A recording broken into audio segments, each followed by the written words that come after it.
नमस्कार, आप देख रहे हैं एनएमएफ न्यूज और मैं हूं आपके साथ शावनी पटनायक। धर्मनगरी अयोध्या अक्सर अपनी सांस्कृतिक मर्यादा और धार्मिक गरिमा को बनाए रखने में हर कोशिश करती आई है।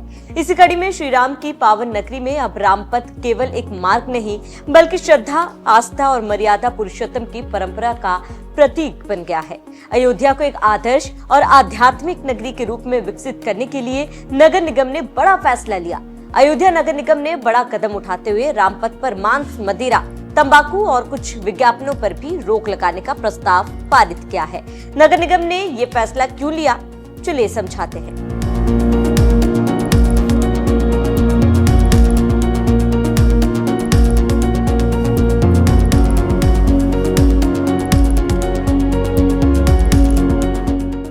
दरअसल अयोध्या नगर निगम के कार्यकारी समिति ने रामपथ के 14 किलोमीटर लंबे हिस्से में शराब और मांस की बिक्री पर प्रतिबंध लगाने का प्रस्ताव पारित किया।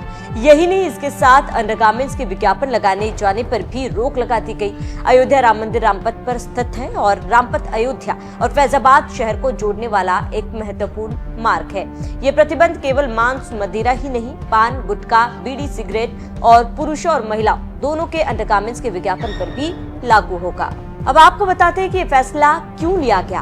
दरअसल अयोध्या शहर में मांस और शराब की बिक्री काफी समय से बंद है, लेकिन कुछ इलाके में जहां मांस और शराब की बिक्री होती है, सरयू नदी के तट से शुरू होकर फैजाबाद शहर में 5 किलोमीटर तक फैले रामपथ पर फिलहाल मांस और शराब की बिक्री की अनुमति है। लेकिन अब इसमें बदलाव किया जा रहा है। रामपथ के 14 किलोमीटर लंबे हिस्से में शराब और मांस की बिक्री पर प्रतिबंध लगाने का प्रस्ताव पारित किया गया। प्रस्ताव अयोध्या नगर निगम के महापौर ने पारित किया है। उन्होंने कहा कि महापौर, उप महापौर और 12 पार्षदों वाली अयोध्या नगर निगम की कार्यकारी समिति ने शहर की सच्ची धार्मिक भावना को बनाए रखने के लिए इस प्रतिबंध को लागू करने का प्रस्ताव पारित किया।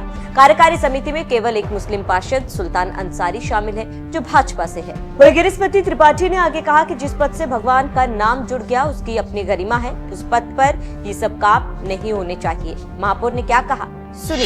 इसमें हमारे पार्षदों ने यह प्रस्ताव रखा कि यह चूंकि इस पथ का नामकरण रामपथ हो गया है, तो इस रामपथ के नामकरण होने के बाद इस पे कोई इस तरह के गर्हित पदार्थ अगर बिक्री होता है तो वह कहीं न कहीं हमारी जो सांस्कृतिक गरिमा है उसके अनुरूप नहीं है।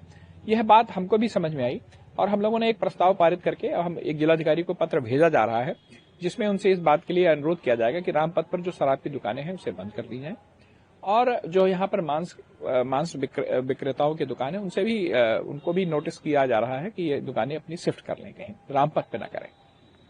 क्या हमारा जिस तरीके से मंदिर बना है भगवान का, श्रद्धालु भी आ रहे हैं, उन्हीं सबको जोड़ते हुए तो रामपथ जब जिस पथ के साथ भगवान का नाम जुड़ गया उसकी अपनी एक गरिमा है, उसकी अपनी एक मर्यादा है, उसका अपना एक सांस्कृतिक महत्व है। उस महत्व को ध्यान में रखना पड़ेगा। अब उस रामपथ पे अब उलूल चीजें नहीं चलेगी। राम हमारी संस्कृति के सर्वोच्च बिंदु हैं, हमारे राष्ट्र के नायक हैं, हमारे आराध्य प्रभु श्री राम इस भारत के नायक हैं और उनके नाम पर अगर कोई पथ बना है तो उस पथ पे इस तरह की बातें नहीं होनी चाहिए। और यह इसके लिए प्रयास किया जा रहा है, जिला प्रशासन को पत्र भेजा जा रहा है और मुझे उम्मीद है कि जल्द ही वहां पर यह सब काम प्रतिबंधित हो जाएगा। कब जारी होगी गाइडलाइंस?